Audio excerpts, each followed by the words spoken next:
Hey everyone, this is Finn, and so far we've created our idle and run skeletal animations. Now I'm going to show you how to create a jumping animation. First, we are back at our idle animation. I'm going to grab that neutral stance, because that is going to be the first frame and our size reference for the jumping animation.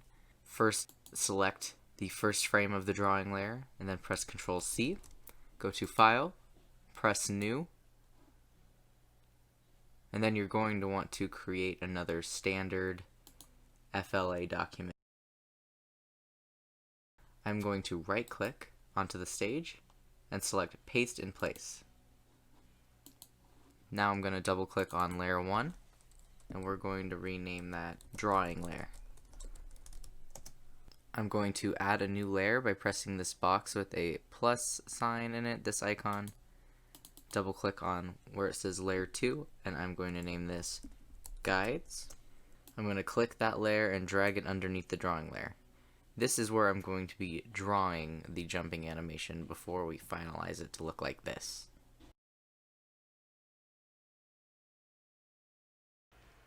First, we start at a neutral position. This is going to be the frame that we've already dragged out onto our timeline, the one that we took from our idle animation. Frame number 2, we are going to be crouched down in anticipation for the jump. People don't normally just pop up on their tippy toes to jump with their legs fully straight out, or levitate in the air and then land back down with their legs straight. Typically, we crouch down to prepare or anticipate jumping. A lot of the time we'll swing our arms back. Then there is the jump. It is the beginning of the motion where we're actually jumping, we're pushing our legs out and pushing ourselves into the air. We are still making contact with the ground, but this is the last point where we are going to leave contact and tuck our legs up. That's going to take us to the mid-air frame. This is the frame that in any 2D platformer would be occurring anytime that you are still in the air after a jump. We have our feet tucked up, our legs tucked in, and our arms tucked forward, bracing themselves for the fall, which brings us to the second point of contact where we fall and land back onto the ground. We are not fully onto the ground. We have not absorbed the shock of our fall, but we have just made contact with the ground. This time his arms are up. Then there's the recovery frame. We are crouched down again. We're absorbing the shock of the fall. Unless you are a gymnast who took the fall very gracefully and landed in a straight position. There are many different ways to express personality by the different ways that a character will anticipate or recover a fall or a jump. And then we're back to the neutral position. We stand back up. We're ready to keep going. In this case, we are going to make it the same as our first frame. Alright, I'm going to lock my drawing layer and make sure I'm selecting my guide layer. I'm going to right click on the second frame and insert a blank keyframe because that is where we are starting our guides. We already have our first frame. We got that from the idle.fla file. Here you see that we're starting with our neutral pose, the second frame that we need to make a guide for, and then make a skeletal structure for is the anticipation frame. Let's right click on the first frame of the drawing layer and copy frame, and I'm going to paste it on the first frame of the guides layer. That's going to lock my guides layer. I'm going to unlock it. Now I'm going to go to the second frame of the guide layer, turn on my onion skinning, and because I put that first idle frame down on the guides layer as well, we can keep our drawing layer locked and still see the frame that we need to see with our onion skin mode selected. Now I'm going to sketch out a anticipation frame, just our character scrunched down with their knees bent a little bit more and getting ready to jump.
Now we have our neutral and anticipation guides.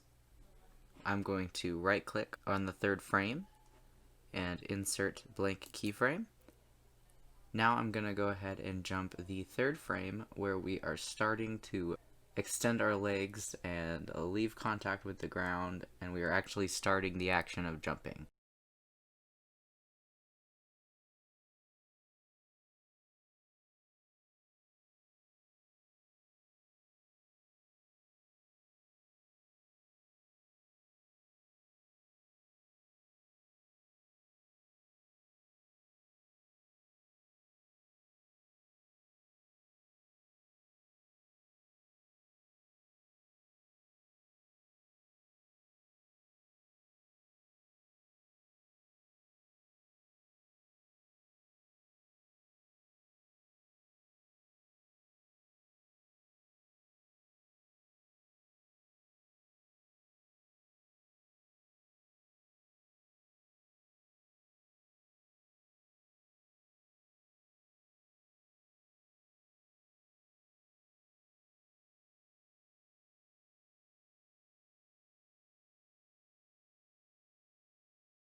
Now we have our first three frames roughed out, the neutral, anticipation, and jump.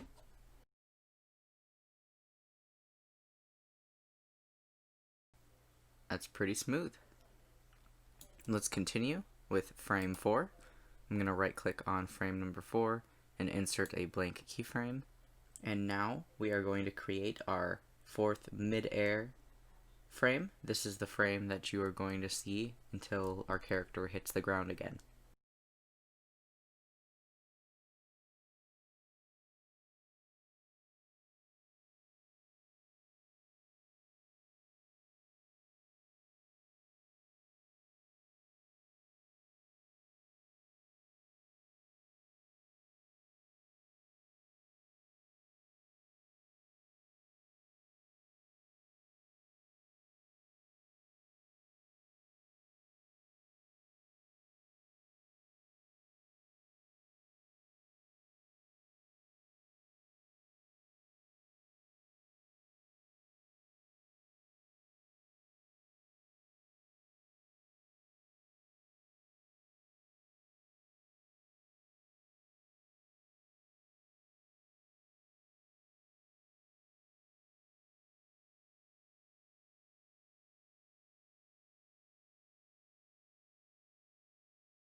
As you probably noticed, I'm adjusting the other frames as I continue. You're going to want to keep doing that, making sure that each frame still looks good. Sometimes you'll decide you see something different than you did when you checked the other frames before. It doesn't hurt to check multiple times and to adjust things when they look weird to you. Now we've got a good animation up until the mid-air frame. Now we are going to finish the jump action by doing the fall, where we are contacting with the ground once again. Our arms are kind of traveling behind us, extended upward, and that's going to be the first initial contact back onto the ground before we do our recovery. I'm going to right click on the next frame and insert a blank keyframe, and now I'll sketch that frame out.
In creating the fall frame, I actually reused the first jump frame. I just rotated it to be us, coming down to the ground, and I changed the feet to be from standing on their tippy toes to landing on the ball of their heel. Next, I'm going to draw the recovery frame. I'm going to insert a new blank keyframe on frame 6, and I am going to use the anticipation keyframe to help me this time.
Now I'm going to copy the first neutral frame and paste it to the end of our animation, and that's going to complete our jump cycle. I'm going to right click, copy frames, and then at frame 6 here, right click and paste frames. Now I'm going to click on the next frame, frame by frame, so you can see how this works slowly before we space it out. Because right now if I press play, it is ultimately too fast. Alright.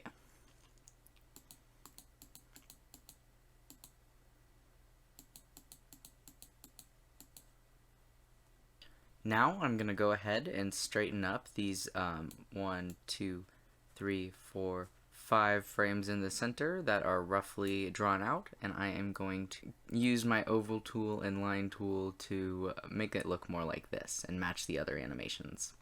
So I'm going to lock my guides layer, unlock my drawing layer, and let's get started by adding a blank keyframe to the second frame. Don't forget to turn your guide layer to 50% opacity to make it easier for yourself to see.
Now our animation is done. We have our first neutral pose, the anticipation, jump, midair, fall, and recovery, and then back to neutral. To export these, go to File, Export, and Export Movie.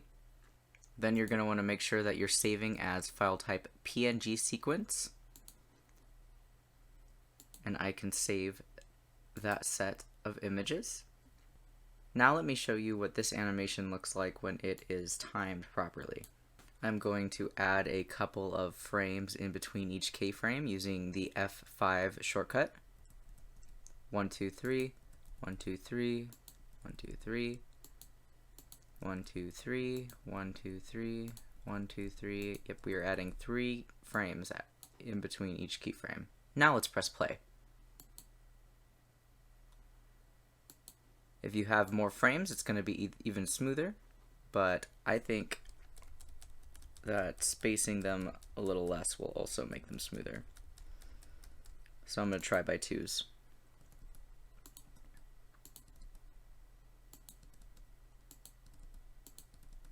Alright, now let's see how that looks.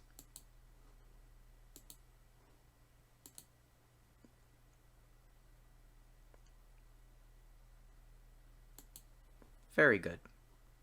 Now, if you go to wherever you exported your jump animation frames, we can click on the first jump frame, and then we can scroll through each of them.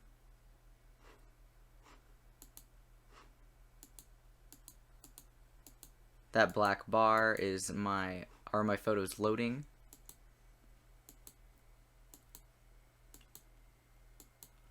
Now, if you want to, you'll be able to take these images into a different drawing program and draw over them to create a finalized animation. I hope this helped, and have a wonderful day.